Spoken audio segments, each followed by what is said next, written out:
आकाश जी अलीगढ़ से। राधे राधे महाराज जी। महाराज जी, जो चीज पसंद हो और वो भाग्य में ना हो तो वो कैसे मिलेगी? भाग्य का परिवर्तन कर सकता हूँ? हाँ, कर सकते हैं। वो चीज मिल जाएगी। भगवान के लिए तप करो, भजन करो। हम कह रहे हैं कि ना ज्यादा सही तो 2 ही व्रत रखना शुरू कर दो। महीने में 2 एकादशी आती है, एकादशी रहते हो। हाँ, तुम तप करो, तप करो। तप से क्या नहीं प्राप्त हो सकता? अगर हम भजन करें और तप करें, जो चाहे वो प्राप्त कर सकते हैं। अगर भजन नहीं करेंगे, तप नहीं करेंगे, तो हमारे प्रारब्ध में जो है वही मिलेगा, इसके आगे नहीं मिल सकता। हम नए प्रारब्ध की रचना करें। हम मनुष्य शरीर में आए हुए हैं तो हम पशुओं की तरह केवल प्रारब्ध भोगने नहीं आए, हम अपने नए भाग्य का निर्माण करने आए। और नए भाग्य का निर्माण तपस्या और भजन से होता है। अभी आप व्रत उपवास करते हुए नाम जप करें और जो चाहे वो कर सकते हैं, जो चाहे कर सकते हैं। ब्रह्मा का पद प्राप्त कर सकते हैं, भगवान को प्राप्त कर सकते हैं। तो और क्या रह गया? संसार के छोटे मोटे पद वस्तु की तो बात जाने दो। ब्रह्मा का पद प्राप्त कर सकते हैं, भगवान का पद प्राप्त कर सकते हैं। अच्छा पद मिल जाए, मुझे धन मिल जाए, अच्छी गाड़ी मिल जाए, अच्छा परिवार हो जाए, यही तो अभिलाषा होगी। इससे ज्यादा तो अभिलाषा होगी नहीं। तो ये सब अभिलाषाएं जो आप चाहते हैं वो भजन के ब्याज में मिल जाएंगी और मूल में श्री भगवान मिल जाएंगे।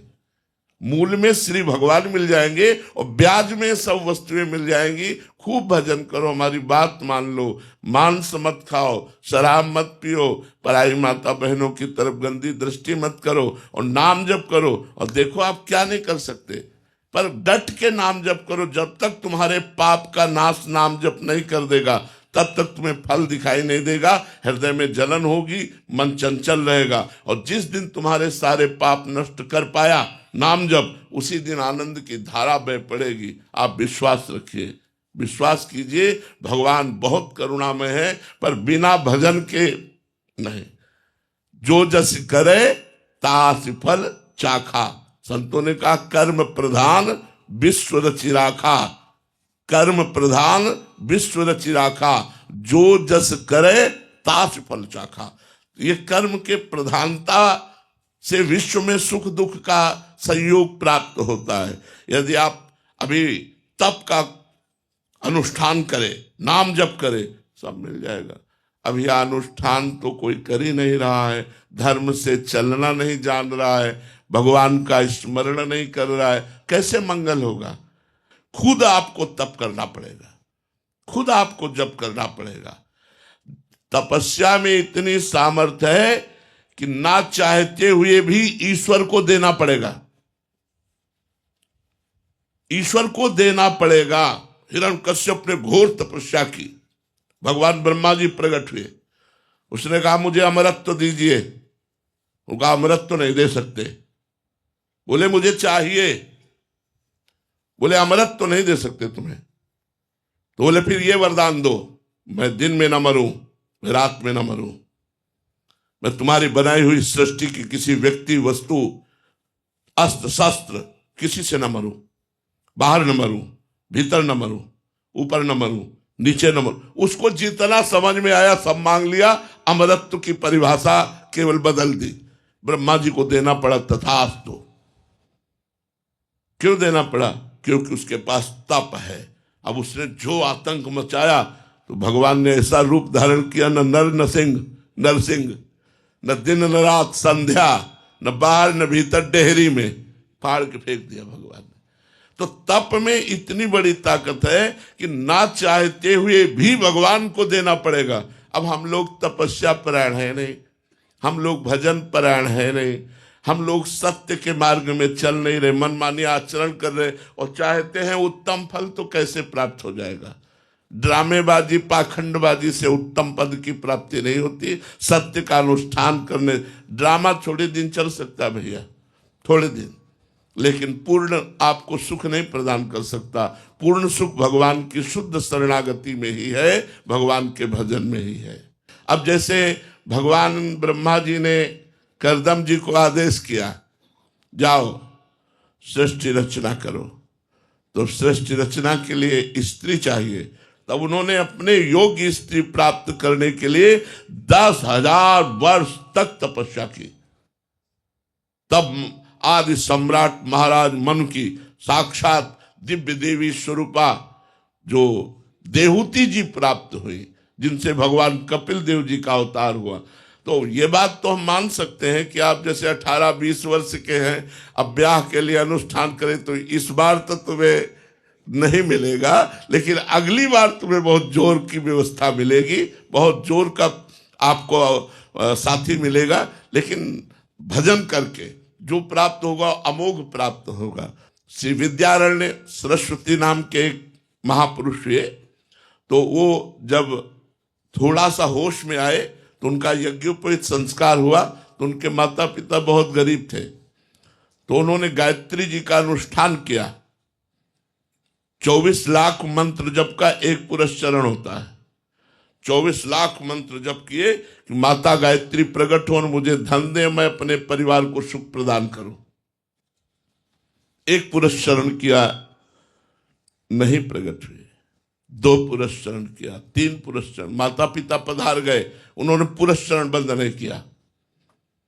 23 पुरस्चरण 24-24 लाख के किए, ऊब गए और हार करके सन्यास ले लिया। बहुत बड़े सन्यासी हुए हैं, जो विद्वान पुरुष हैं वो जानते हैं इस बात को। विद्यारण्य सरस्वती जी महाराज जो ही सन्यास लिया से ही वेद माता गायत्री स्वयं प्रकट हो गई और कहा वरम ब्रूहि, तुम वरदान मांगो। तो कहा अरे माता, जिनके लिए हमने अनुष्ठान किया था वो तो पधार गए माता पिता अनुष्ठान करते करते, तब क्यों नहीं आई? अब क्यों आई जब न माता है न पिता और न मैं कोई भोग भोग सकता हूं, क्योंकि मैं सन्यासी हो गया हूं। तो उनका बेटा तुम्हारे 24 ऐसे महाअपराध थे, जो 23 अपराध तो अनुष्ठान करने से नष्ट हो गए और एक अपराध सन्यास लेने से नष्ट हो गया। अब तुम कहो तो इंद्र का पद भी मैं तुम्हें प्रदान कर दूं, तुम कहो तो देवराज इंद्र का वैभव तुम्हें। उन्होंने कहा अब हम सन्यासी, अब हमें देवराज इंद्र का वैभव नहीं, अब हमारे ऊपर कृपा करो कि मैं संसार के राग से रहित होकर ब्रह्म स्वरूप में लीन हो जाऊं, अपने आत्म स्वरूप में लीन हो। बहुत बड़े सन्यासी, दिव्य सन्यासी हुए।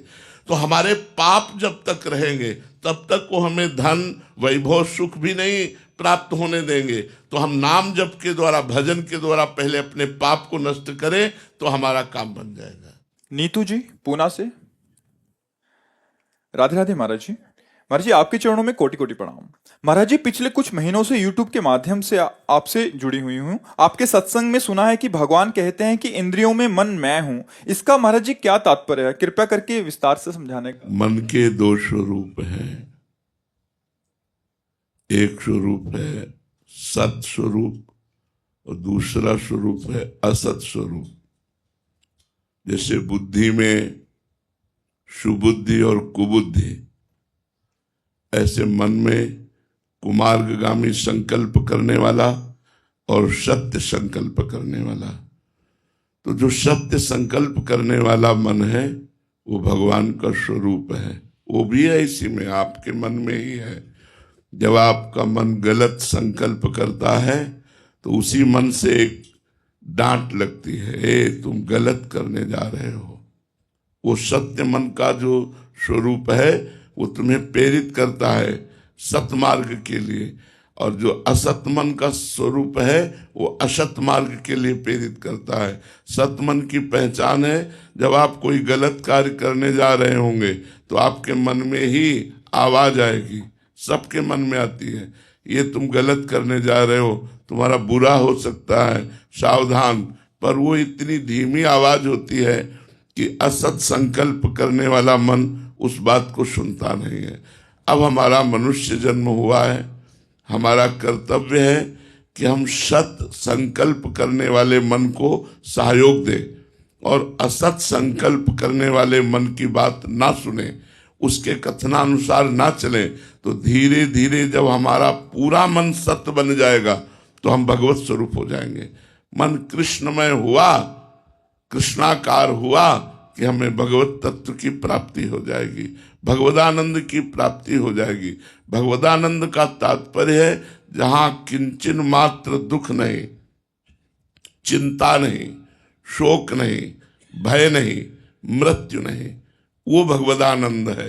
वो तब प्राप्त होगा जब हम अपने मन के असत विचारों को, असत संकल्पों को त्याग कर दें।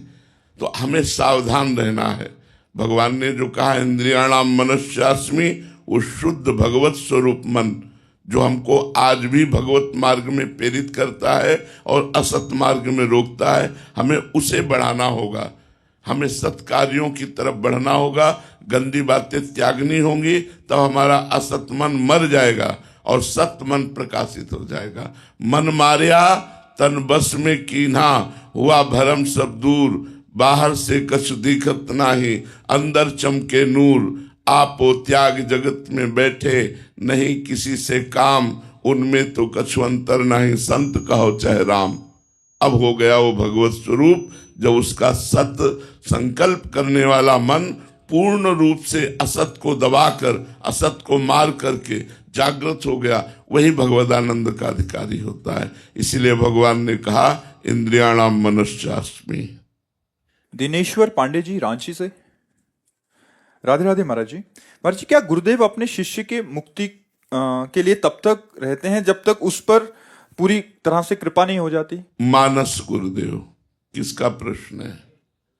मानस गुरुदेव, प्रगट गुरुदेव नहीं, मानस गुरुदेव। जो तुमने गुरुदेव की मानसिक मूर्ति अपने हृदय में विराजमान की है, वो तभी जब आपका उद्धार हो जाएगा तभी वो आपके हृदय से जाएंगे। लेकिन प्रगट गुरुदेव का एक समय निश्चित है, समय पूरा होते ही वो अपने शरीर का त्याग कर देंगे। लेकिन तुम्हारे मानसिक गुरुदेव तुम्हारा त्याग नहीं करेंगे जब तक तुम्हारा परम कल्याण नहीं हो जाता।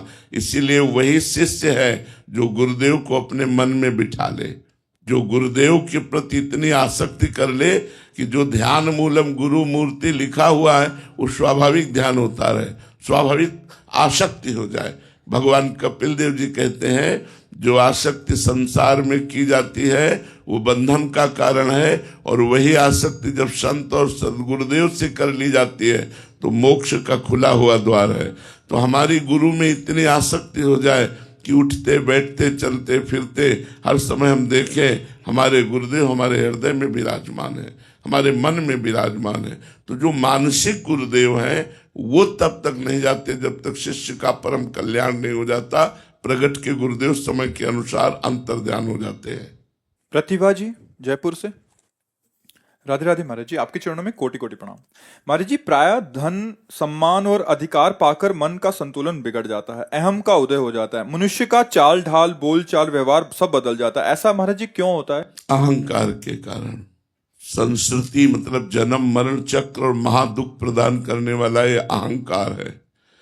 जब हमारे पास संपत्ति बढ़ती है, हमारे पद बढ़ता है, तो अहंकार बढ़ जाता है। को नर अस जन्मा जगमाही, प्रभुता पाहि जाहि मद नाही। अपने लोग तो बहुत साधारण लोग हैं, असाधारण लोगों में अहंकार बढ़ जाता है। एक बार दक्ष प्रजापति पद पर विराजमान हुए, जिनकी लाडली पुत्री सती जी का विवाह देवाधिदेव महादेव भगवान शंकर से हुआ था। तो ब्रह्म सभा हुई। उस सभा में बड़े बड़े ऋषि मुनि देवता सब कोई पधारे, और उसमें दक्ष प्रजापति की प्रधानता थी, क्योंकि उनको प्रजापति पद मिला हुआ। ये देवराज इंद्र से भी बड़ा पद है प्रजापति पद, और सबसे बड़ा पद है परमेष्ठी पद अपने त्रिभुवन में, जिसे ब्रह्मा जी का पद कहते हैं। त्रिभुवन में पद बड़े बड़ा हो प्रजापति का, पर पूरी कार्य प्रणाली देवराज इंद्र देखते हैं। त्रिभुवनपति देवराज इंद्र, उनके ऊपर है ये प्रजापति पद। तो वो दक्ष को प्राप्त हुआ। वो सभा में पधारे तो सब लोग खड़े हो गए। भगवान श्री हरि नहीं आए हुए थे, ब्रह्मा जी भी विराजमान थे। तो ब्रह्मा जी बैठे रहे और भगवान शंकर बैठे रहे। प्रजापति पद के अभिमान में भरे हुए दक्ष ने दृष्टि डाली, सब खड़े थे, दो बैठे थे। भगवान ब्रह्मा जी और भगवान शंकर। ब्रह्मा जी को देखा तो प्रणाम किया, क्योंकि उनसे भी बड़ा पद है परमेष्ठी पद, और वैसे भी ब्रह्मा जी सबके पिता है। प्रणाम किया। जब भगवान शंकर पर दृष्टि गई तो क्रोध आ गया, और उनका ये क्यों नहीं खड़ा हुआ? भाषा बदल गई, अभिमान की भाषा।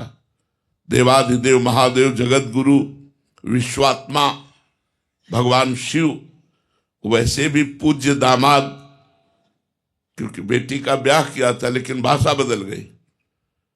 उनका इसने खड़े होकर हमारा स्वागत नहीं किया, ये बड़ा अभिमानी है, मैंने अपनी बेटी का ब्याह इसके साथ किया, ये हमारे पुत्र के समान है, इसे खड़ा होकर हमारा आदर करना चाहिए। और क्या क्या बोलने लगे। नंदिकेश्वर खड़े हुए, उनका आप हमारे स्वामी के रिश्तेदार हैं, इसलिए आपसे कहता हूं होश में बात कीजिए। आप इस समय बेहोश हो रहे हैं अहंकार से, तो उनका मैं शाप देता हूं, भगवान शंकर को शाप, इसे यज्ञ में कोई भाग न मिले। और जो सभा में हाहाकार मचा, पर भगवान शंकर बड़े गंभीर चुपचाप उठे और वहां से चले गए। हम ये बताना चाहते हैं कि हम लोग तो बहुत छोटे हैं, जीव कोटि के हैं, ये ईश्वर कोटि के महापुरुष है। दक्ष प्रजापति आदि ईश्वर कोटि के महापुरुष हैं, इनको भी अहंकार ने परास्त कर दिया। जब कोई पद मिलता है, जब ऐश्वर्य बढ़ता है, तो उसको अहंकार परास्त नहीं कर सकता। जो भगवान का दास है वो समझता है कि सब कुछ तो भगवान का है, मैं सेवक हूं। चक्रवर्ती सम्राट पद पर अम्बरीश जी विराजमान है, पर कोई अभिमान नहीं है। महाराज दशरथ चक्रवर्ती सम्राट पद पर विराजमान है, कोई अभिमान नहीं। बड़े बड़े महाभागवत भगवान के भक्त ऐसे हुए जो राधा धीराज पद पर विराजमान हुए और बड़े दैन्य हुए, कभी अहंकार उनको परास्त नहीं कर पाया। तो सिर्फ एकमात्र भगवान श्री हरि के चरणों की उपासना, भगवान श्री हरि चरणों का आश्रय और भगवान श्री हरि का नाम यदि आप जप रहे हैं, तो कोई भी पद, कोई भी प्रतिष्ठा, कोई भी अभिमान जनित चेष्टा आपके शरीर को, आपके भाव को, आपके चिंतन को परास्त नहीं कर पाएगी, नहीं तो परास्त कर देगी। अहंकार की वृत्ति बहुत खतरनाक है, बहुत खतरनाक। ये अहंकार बढ़ जाए, देखो एक बार बाणासुर ने भगवान शिव की आराधना की, और भगवान शिव आशुतोष क्षण में प्रसन्न हो जाने वाले। एक दिन वो भगवान श्री हरि के प्रेम में नृत्य कर रहे थे भगवान शंकर, तो बाणासुर ने ताली बजाकर ताल बंधान किया, ताली का स्वर मिला दिया। भगवान शिव बहुत प्रसन्न हुए कि मैं तुम्हारी आराधना, तुम्हारी सेवा से प्रसन्न हूं, तुम्हें 1000 भुजाएं प्रदान करता हूं। अब 2 भुजा वाला बाणासुर 1000 भुजा वाला बन गया। अब 1000 भुजा का बल, पर्वतों में जाकर ऐसे मारता अपने भुजाओं की खुजली के लिए, तो पर्वत फट जाते। दिग्गजों को ललकारता, कोई भी हमसे युद्ध करे। अब कौन युद्ध करे 1000 भुजा वाला? और सबसे बड़ा डर तो ये था कि अगर युद्ध करोगे तो जगत गुरु भगवान शंकर का कृपा पात्र है, उनका शिष्य है, अगर वो खिलाफ खड़े हो गए तो त्रिलोचन विश्व का नाश करने, एक क्षण में नाश करने की सामर्थ्य भगवान शंकर की है। तो सब डरते थे भगवान शंकर के कारण, किसी ने इससे युद्ध नहीं किया। तो देखो अहंकार, ये लौट कर गया और बोला जगत गुरु। भगवान शंकर ने देखा कि इस समय भाषा बदल गई इसकी बोले गुरु, इस समय हमारी भुजाओं में खुजली हो रही, कोई मिटाने वाला जगत में नहीं है, आओ। भगवान शंकर ने कहा तुम्हारी बुद्धि खराब हो गई, गुरु को ललकार दिया कि आओ हमसे जोर कसो, हमारी भुजाओं की खुजली मिटाओ। तो बोले हमारे जैसा ही बलवान तुम्हें प्राप्त होगा और तुम्हारे भुजाओं की खुजली मिट जाएगी। तो जब बाणासुर की पुत्री उषा को अनिरुद्ध जी की प्राप्ति हुई, अनिरुद्ध जी भगवान के नाती हैं श्री कृष्ण के, तब भगवान श्री कृष्ण ने युद्ध में सारी खुजली मिटा दी थी बाणासुर की। तो ये बड़े बड़े उच्च कोटि के महापुरुषों में भी अहंकार जागृत हो जाता है जब पद बल प्रतिष्ठा धन संपत्ति आदि प्राप्त होती। वही इस अहंकार से बच सकता है जो भगवान का नाम जप करता है, जो भगवान के चरणों की आराधना करता है। वो ये सब समझता है, नाथ सकल संपदा तुम्हारी, मैं सेवक समेत सुतनारी। वो अहंकार नहीं करता, वो भगवान की कृपा से पद मिला है, भगवान की कृपा से धन मिला है, भगवान की कृपा से बुद्धि मिली, ऐसा वो समझता है। नीरज शुक्ला जी। राधे राधे महाराज जी। गुरुदेव भगवान काम क्रोध लोभ मोह मद मत्सर इन 6 विकारों के आवेगों से कैसे बचे महाराज जी? उत्तम और सरल उपाय बताएं। नाम, जितना हमारे अंदर नाम बल होता है उतना ही हम विकार को सह सकते हैं। जैसे जब तुम बलवान के चाटा मारोगे उसके फर्क नहीं पड़ेगा, लेकिन बलवान चाटा मारेगा तो तुम्हें फर्क पड़ जाएगा। तो हम कमजोर हैं इस समय अध्यात्म बल से, और वो बलवान है काम क्रोध लोभ मोह। तो जब चाहते हैं हमें राउंड राउंड कर देते हैं, घुमा करके परेशान कर देते हैं, भगवान की भक्ति से हटा के माया में लगा देते हैं, गलत आचरण करवा देते हैं। तो हमें थोड़ा बलवान बनना पड़ेगा। बलवान बनने के लिए जैसे हमें अच्छे पदार्थ पाने पड़ते हैं शरीर पुष्ट करने के लिए, ऐसे अध्यात्म में भगवत कथा सुनना, दूसरों की सेवा करना, भगवान नाम जप करना, भगवत आराधना करना। यदि आप भगवान नाम जप करेंगे, सबसे सरल साधन है। मान लो और भी बहुत से कठिन साधन है, लेकिन कठिन साधनों को करना कठिन है कलयुग में।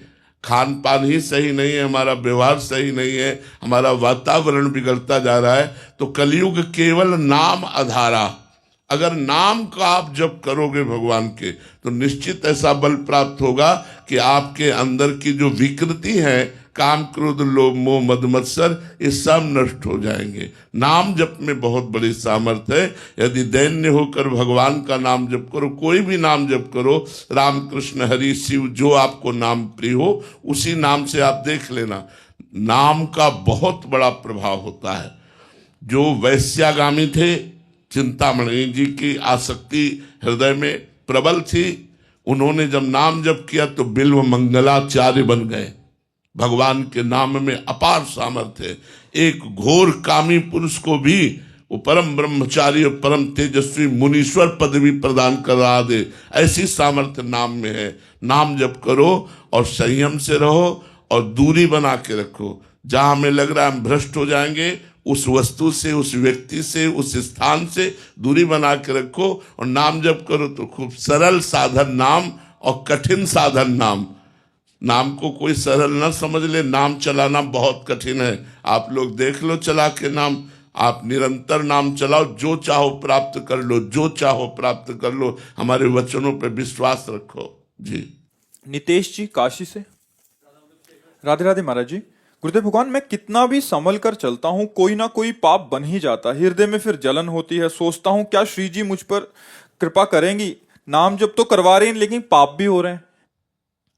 अब इसमें थोड़ा सावधानी रखनी पड़ेगी। कुछ तो हम बात मानते हैं कि वासना से विवश होकर पाप हो जाता है। क्रोध तो तभी आता है जब काम आता है, ऐसे क्रोध नहीं आता है। क्रोध की उत्पत्ति काम से, कामा संजायते क्रोधा, क्रोधा स्मृति विभ्रमा, स्मृति भ्रंशात बुद्धिनाशो, बुद्धिनाशात प्रणश्यति।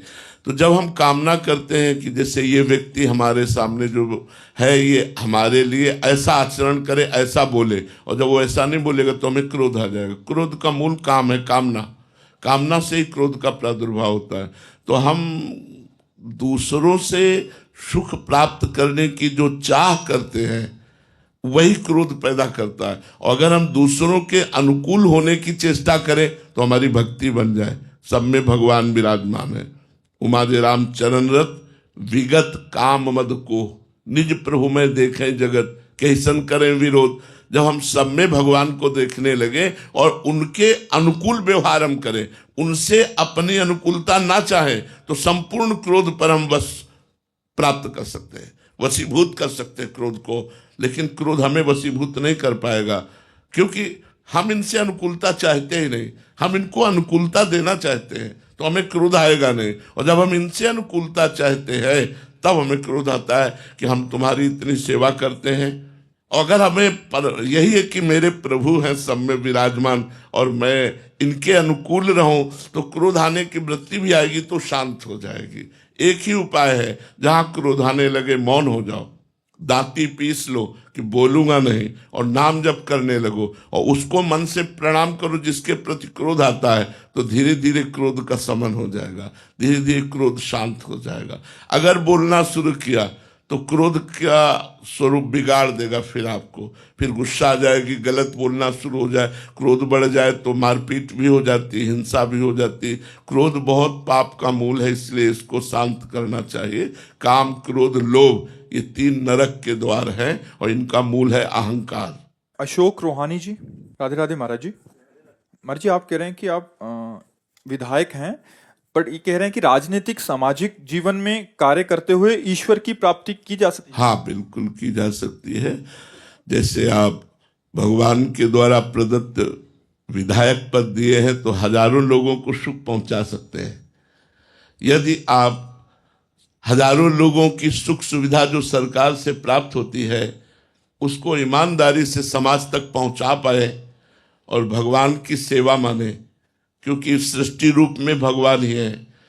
जब हम ईमानदारी से हजारों लोगों को जो सुख सुविधा सरकार से प्राप्त होती है उसको पहुंचाते हैं और हम अपना भरण पोषण अपनी कमाई से करते हैं, जो हमें सरकार की व्यवस्था मिली है या जो हमारी निजी पिता की प्रॉपर्टी है, उससे हम अपना भरण पोषण करते हैं, और समाज का जो सुख सुविधा सरकार दे यथावत उसे दे देना और नाम जप करना, तो ये आपकी भारी तपस्या होगी और इसी से भगवान की प्राप्ति हो जाएगी। एक भी अगरबत्ती न लगाइए तो भी आपको भगवान की प्राप्ति हो जाएगी, क्योंकि ये समाज की सेवा है।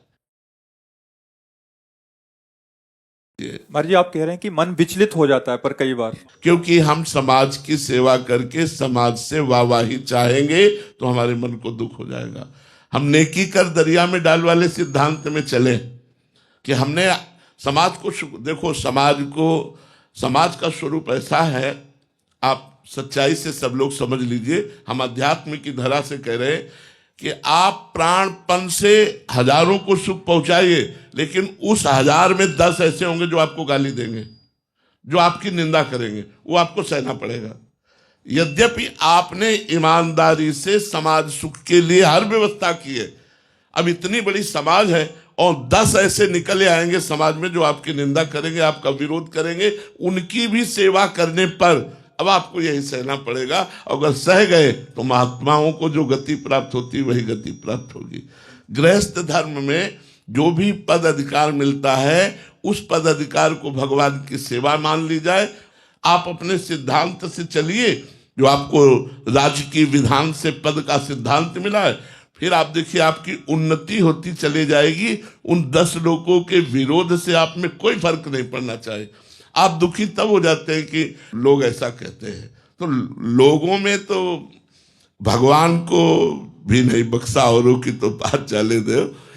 भगवान ने अग्नि परीक्षा ली जानकी जी की, इसीलिए ली कि लोग कुछ बोल न पावे, लेकिन बोल गए लोग, बोल गए कि नहीं बोल गए। तो ये संसार सब कोई तुम्हारे अनुकूल चले असंभव। संसार में 10-5 तो ऐसे बने ही रहेंगे जो तुम्हारी निंदा करेंगे, जो तुम्हारा विरोध करेंगे, और वही तुम्हें ऊपर उठाएंगे, वही तुम्हें मजबूत बनाएंगे। विरोधी रूपी डंडे पे ही झंडा फहराता है। तो अगर कोई जितना विरोध करता है उतने आप ऊपर उठते चले जाओगे। अपने गलत नहीं होने चाहिए, अपने बेईमान नहीं होने चाहिए, अपने को समाज को सुख पहुंचाना है। इसके बाद कोई निंदा करे तो कोई परेशानी की बात नहीं। महाराज इसमें प्रश्न है, बट हम संसारिक जीव हैं, भजन है नहीं है उस कोटि का, तो क्या वह केवल सुनने मात्र से ये धारण हो सकता है या इसके साथ साथ हमें कुछ भजन भी करना पड़ेगा ताकि इस बात को धारण कर सकें कि बिना भजन के तो आप सह ही नहीं सकते हो, बिना भजन के सह नहीं सकते हो, भजन ही सह आता है। अगर हमसे गलती है तो हमें ना नहीं कहना चाहिए, हमें सफाई पेश नहीं करना चाहिए, हमें निंदा करने वालों को बुरा नहीं मानना चाहिए। उस गलती का हम सुधार करें, और यदि गलती नहीं तब तो बुरा मानना ही नहीं चाहिए, क्योंकि मैं गलत नहीं हूं तो हमको ऐसे चलना होगा, नहीं तो हम परेशान हो जाएंगे। इसलिए आप मजबूत रहिए, नाम जप कीजिए और जो विधान उसके अनुसार सेवा कीजिए, भगवान का नाम जप कीजिए। सोमनाथ जी, राधे राधे महाराज जी। महाराज जी, मेरा प्रश्न है कि राजा परीक्षित जी को एक बार भागवत जी सुनने से मोक्ष की प्राप्ति हो गई, हमने कई बार भागवत सुनने के बाद भी मोक्ष मिल नहीं रहा महाराज जी। पहली बात तो भागवत मनन करते हुए सुनना चाहिए। दूसरी बात, जो भागवत में कहा गया है उसको आजीवन हम धारण करें। तीसरी बात, हम विश्वास रखें कि भागवत सुन चुके हैं, हमारा मोक्ष हो जाएगा। तीसरी बात, हम बिल्कुल अपने मन में नहीं धारण किए मेरा तो मोक्ष हो गया, मैंने तो भागवत सुन लिया है। आपको विश्वास है ऐसा? नहीं है ना? क्यों? क्योंकि दो बातें नहीं है, इसलिए तीसरी बात नहीं। पहली बात, भागवत का मनन नहीं। दूसरी बात, निरंतर जो भागवत आदेश करती है कि भगवान का चिंतन होना चाहिए, वो चिंतन नहीं। इसलिए तीसरी बात आप में नहीं है कि हमारा मोक्ष हो गया क्योंकि मैंने भागवत सुन ली। जब धुंधकारी जैसा पापी एक बार भागवत सुनकर परम पद को प्राप्त कर सकता है, तो हम क्यों नहीं परम पद को प्राप्त कर सकते? इसमें हमारा विश्वास। एक बार हरिद्वार में कोई पर्व था, तो सब गंगा जी नहा रहे थे। माता पार्वती जी ने कहा, कितने पुण्यात्मा भारतवासी हैं, देखो हरिद्वार में गंगा नहा रहे हैं। तो उनका पानी में तो बहुत डुबकी मार रहे हैं, गंगा में तो एक ही दो मार रहे हैं। उनका भगवान समझी नहीं, धारा तो वही है। बोले इनमें विश्वास की कमी है, एक ही दो कोई गंगा नहा रहा है, सब नहीं रहा। मैं तुम्हें परीक्षा करके दिखाऊं? बोले प्रभु दिखाओ, ये तो हमें लग रहा है सब गंगा नहा रहे हैं। तो वहीं से फिसल करके गड्ढे में गिर जाने वाले वृद्ध रूप को धारण किया और वो नाटक किया। पार्वती जी से कहा, तुम साधारण नारी रूप रख करके यहां बैठो और सबसे कहो जो मैं कहूं कि भैया हमारे पति को निकाल दीजिए, मेरे में सामर्थ्य नहीं कि मैं निकाल सकूं, थोड़ा सहयोग कर दीजिए। पर रुको, यदि आप निष्पाप हो तो मेरे पति को छूना नहीं तो भस्म हो जाओगे। जो निकले, भैया हमारे पति को थोड़ा सहयोग करके निकलवा दीजिए। वो जो ही निकालने के लिए तो कहा, निष्पाप हो तो, नहीं तो भस्म हो जाओगे। तो अंदर आता, पाप तो बहुत किए हैं। कोई कोई तो सुनते ही नहीं थे, कोई कोई सुनकर थोड़ा रुकते, और जब पार्वती जी की बात सुनते तो चल देते।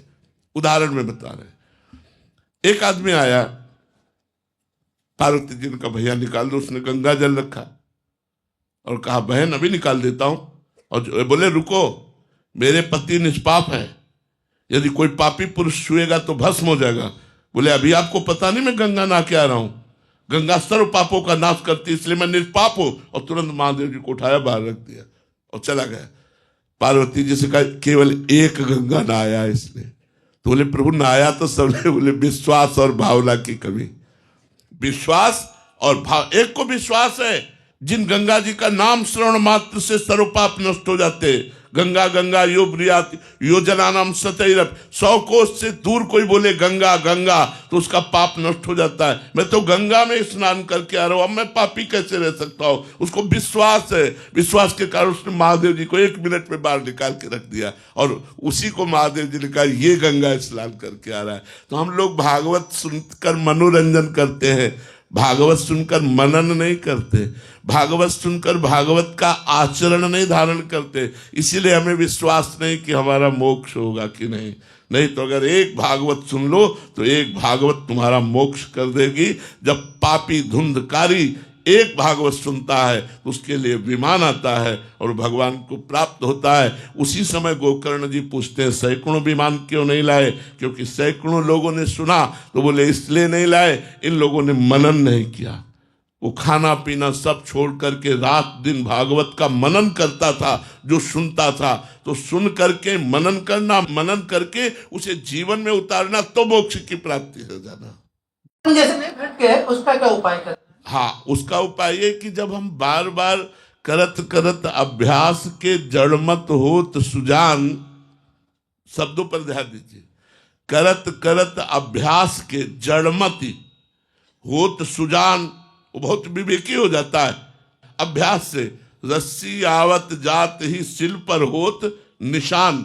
एक जड़ पत्थर पर भी बार बार जब रस्सी आती जाती है तो उस पर निशान बन जाता है। यदि हम अपनी जबान से बार बार राधा राधा राधा राधा कहेंगे तो हमारे मन पर निशान बन जाएगा, राधा राधा राधा, और एक दिन मन वशीभूत होकर भगवान के नाम में, प्रभु के नाम में डूब जाएगा। हमें बराबर प्रयास करते रहना चाहिए, हारना नहीं है, हमें ये डरना नहीं है कि मेरा मन नहीं लगता, मेरा मन भूत भविष्य की बातों में लगता है, गंदी बातों का चिंतन करता है। बिल्कुल डरो मत, उस समय मन डिलीट हो रहा है, उसकी जितनी वासनाएं वो सब नष्ट हो रही। खूब नाम जप करो, एक दिन देखोगे मन नाम में लग जाएगा। करत करत अभ्यास के, अभ्यास करते रहिए। सातु दीर्घ काल निरंतर सत्कार से भी तो दृढ़ भूमि।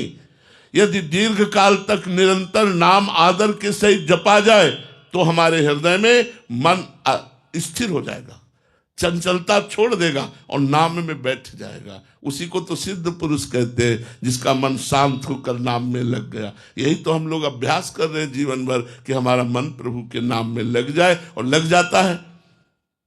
बचपन से देखा है अभी तक, उसको न लगना देखा है, और उसका लगना देखा है, और उसका लीन होता स्वरूप देखा है। वो नाम में लीन हो गया, ये भी स्वरूप देखा है। तो अभ्यास के द्वारा, अभ्यास योग युक्तेन चेतसा नान्यगामिना, हमें धीरे धीरे ऐसा अभ्यास कर लेना है जो हमारा मन है वो प्रभु के नाम में डूब जाए, वो अन्यत्र कहे ना जाए।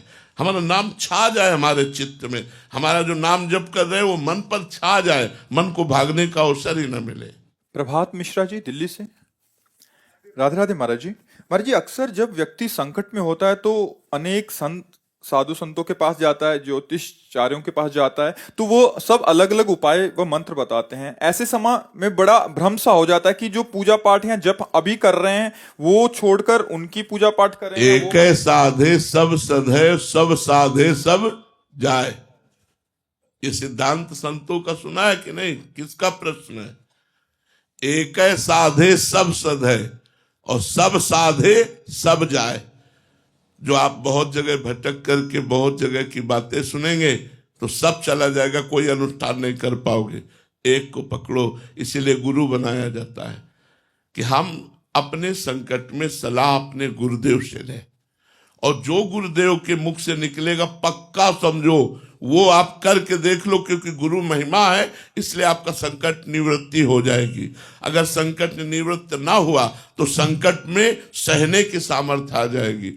कोई भी बात होती थी तो दशरथ जी वशिष्ठ जी के पास जाते थे, कोई भी बात होती तो देवराज इंद्र अपने गुरु बृहस्पति जी के पास जाते, कोई भी बात होती तो जनक जी सतानंद जी से सलाह लेते, अपने गुरुदेव से सलाह ले। बहुत जगह जाने की जरूरत ही नहीं है। इसीलिए गुरु का वर्ण किया जाता है। किसी एक महापुरुष को गुरु के रूप में वर्ण कर लो और हर सलाह उन्हीं से लो और उसी को अपने आचरण में उतारो। और देखो, हम आपको सच्ची बात कहते हैं, आपके भजन किए बिना कोई भी आपके संकट को नहीं टाल सकता। वो आपसे रुपया भले घसीट ले, रुपया भले घसीट ले, हम आपसे सच्ची कहते हैं, आपके संकट को नहीं टाल सकता। आपका भजन आपके संकट को टाल सकता है। हरि स्मृति सर्व विपद विमोक्षणा। अगर हरि स्मरण कर रहे हो तो समस्त विपत्तियों से आप बच जाओगे। भगवान का आश्रय लेते ही अमंगल नष्ट हो जाता है। तो जिस समय द्रौपदी जी ने पतियों का आश्रय लिया, भीष्म जी आदि का आश्रय लिया, फिर अपनी भुजाओं का आश्रय लिया, फिर अपने दांत का आश्रय लिया, और जब सब आश्रय छोड़ दिया और भगवान का आश्रय ले लिया तो यही भगवान वस्त्र के रूप में प्रकट हो गए। और द्रौपदी जी का वस्त्र अपहरण करने वाला दुशासन मूर्छित होकर गिर गया खींचते खींचते, लेकिन उनकी बाजू से उनकी साड़ी नहीं हटी। भगवान का चीर अवतार हो गया, वस्त्र अवतार हो गया। तो हम ऐसे करुणा में भगवान का आश्रय ले, केवल भगवान का आश्रय ले। अगर तुम्हारी विपत्ति नष्ट ना हो जाए तो हमें बताना, केवल भगवान, किसी को फोन ना करे, किसी और का आश्रय न ले, केवल भगवान का आश्रय ले, और उसी समय चमत्कार न प्रकट हो जाए तो आप करना। ये हमने 20 बार देखा, भगवान के आश्रय से बड़ी बड़ी विपत्तियों को नष्ट होते देखा है। इसलिए हम लोग क्या करते हैं, घबरा करके भगवान पता नहीं सुने कि न सुने, उधर तो अविश्वास कर लेते हैं और इधर भागने लगते हैं इधर और फंस जाते हैं, इधर और फंस जाते हैं। कोई कहेगा तेल चढ़ाओ, कोई ये कहेगा, कोई वो, दुनिया का अब हम क्या क्या चढ़ाएंगे। और हम कह रहे कुछ न करो, राधा राधा राधा राधा राधा, और जहां राधा वहां कोई बाधा नहीं। आप करके देख लो, बिना पैसे का है, राधा राधा राधा राधा राधा राधा।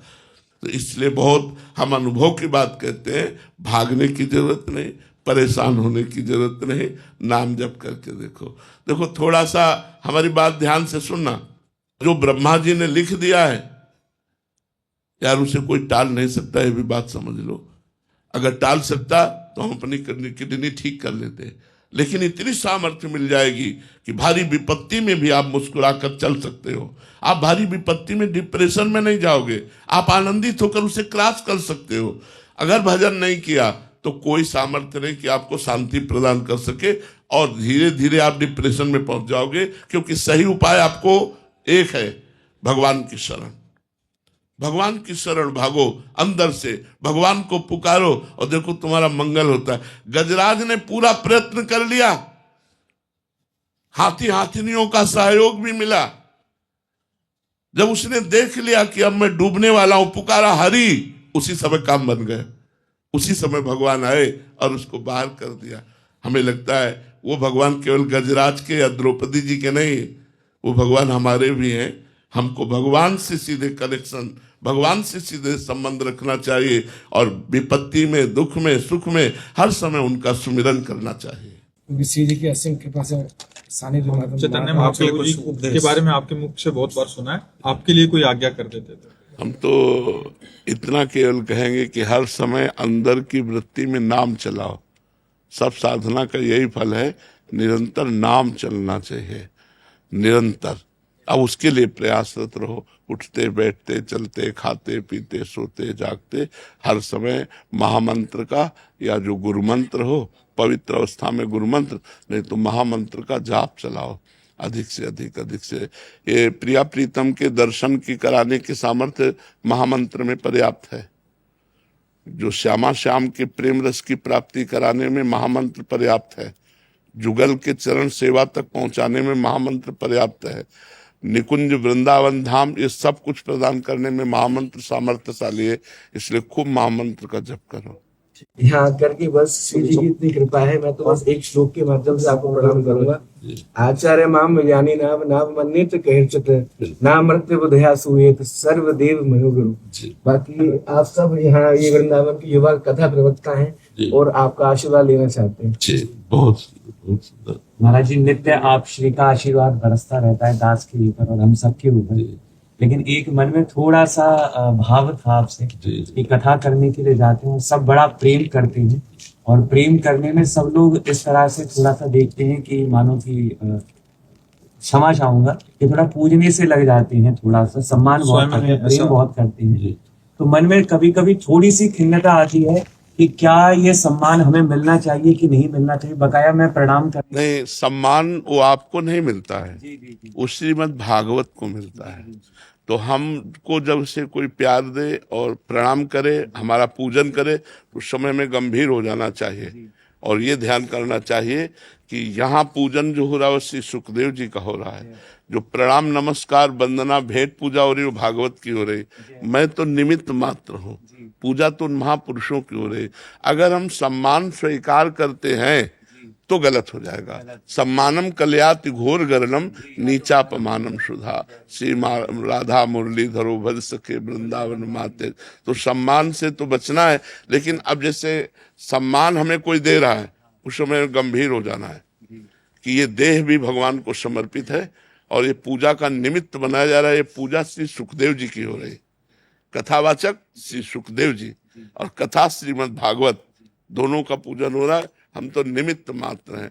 और कथा भगवान की अगर हम खूब रोचक करें, डूब के करें, तो हमें और भगवान की कृपा प्राप्त होगी कि सामने वाला, सुनने वाला भगवान से प्रभावित हो जाए, वो भगवान का नाम जप करने लगे, वो भगवान की और कथा सुनने की इच्छा करे। हमें ऐसे कथा, आज जो कथा में थोड़ा विक्षेप डाला गया है, उसको हम प्रार्थना करेंगे कि जो हमारे नौ कथावाचक है ज्यादा उस विक्षेप को ना स्वीकार करे।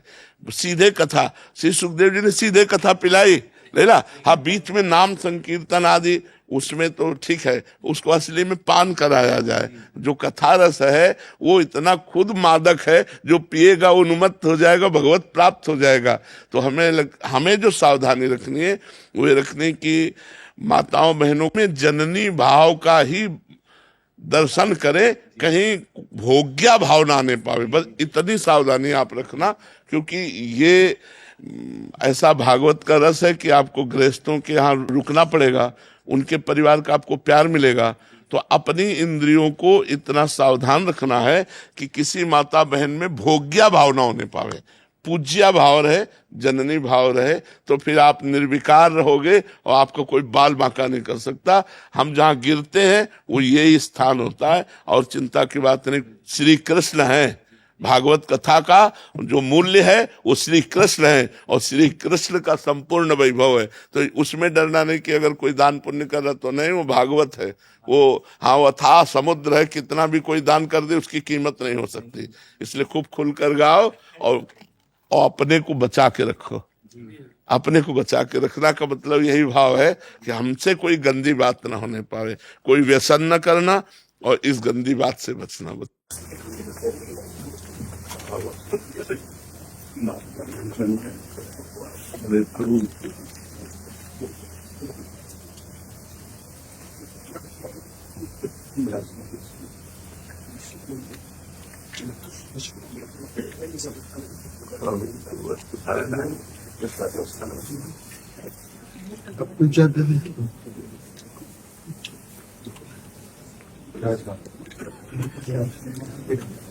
महाराज जी, आपके दर्शन हो गए, सेवा हो गई, और आपका शरीर तंदुरुस्त रहे, और आप नाम जपाते रहो सबको। बस हृदय में यही एक भावना है कि नाम भगवान ही इस समय कल्याण कर सकते हैं। यज्ञ आदि के लिए संविधा नहीं है, योग आदि के लिए शरीर वैसे नहीं रह गए हैं, अष्टांग योग का अनुष्ठान कर सके ऐसे शरीरों में सामर्थ्य नहीं रह गई है, पूजा आदि की पवित्रता नहीं रह गई। तो एक ही बात केवल रह गई, नाम। हरेर नाम, हरेर नाम, हरेर नामैव केवलम कलौ नास्तेव नास्तेव नास्तेव गति अन्यथा। कोई अन्य गति नहीं, निरंतर नाम जप करो। इसमें न पैसा लगना है और न किसी अन्य की सहयोग की आवश्यकता है, और न इसमें पवित्रता की आवश्यकता है। अपवित्र पवित्रो वा सर्वावस्थांगतोपि वह यह स्मरेत पुंडरीकाक्षम सवायाभ्यंतरा शुचि। वो वाह और अभ्यंतर दोनों से परम पवित्र हो जाता है जो कमल नयन भगवान श्री हरि का स्मरण करता है, उनका नाम जप करता है। भगवान के स्मरण में इतनी सामर्थ्य है कि जीव जन्म मरण के बंधन से मुक्त हो जाता है। यस स्मरण मात्रेण जन्म बंधनात् मुच्यते। जो जन्म का और मरण का चक्र है मिटाने की सामर्थ्य, यस स्मरण मात्रेण, केवल स्मरण मात्र। नमस्ते नमस्ते, उन भगवान को नमस्कार है, नमस्कार है। इसलिए खूब नाम जप करना चाहिए। कलयुग में दूसरा कोई उपाय नहीं। भगवान की लीला कथा, ध्यान की तो आवश्यकता नहीं है महाराज जी। हाँ महाराज जी, जैसे आगे चलकर साधक का स्वयं अपने आप ध्यान नाम में एकाग्रित होने लगता है, प्रारंभ में नहीं। प्रारंभ में तो हमको केवल ये विश्वास रखना है, जैसे अग्नि में दाहिका शक्ति है तो किसी भी तरह से छू जाए वो जलन पैदा कर देगी, ताप है ना उसमें। और ऐसे ही हमारे भगवान के नाम में आनंद शक्ति है, हाँ, पाप नाशक शक्ति है, सर्व वैभव प्रदान करने की सामर्थ्य है। तो हम पहले जवाब यज्ञ वर्तते नाम तुभ्यम, न कि मन साग्रे, न कि मन साग्रे, यज्ञ अहोवत सुपष्टो गरियान यज्ञ वर्तते नाम तुभ्यम। यदि जिह्वा के अग्रभाग में भगवान का नाम विराजमान है तो मन में तो चढ़ ही जाएगा, मन में तो उसका रंग आ ही जाएगा। क्योंकि हम जो वाणी से बोलते हैं, जो कानों से सुनते हैं, जो शरीर से चेष्टा करते हैं, वही मन मनन करता है। तो